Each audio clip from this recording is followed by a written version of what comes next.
How to clear OneDrive cache.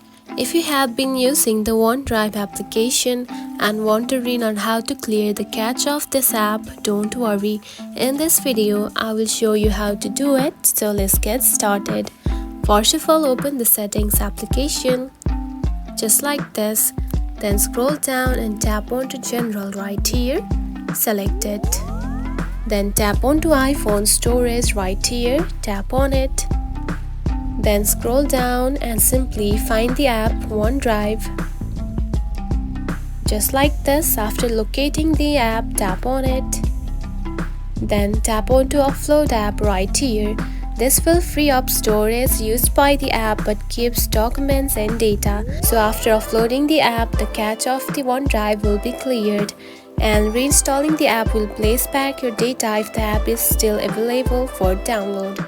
So don't forget to reinstall after offloading the app. And that's it. This is how you can clear OneDrive cache.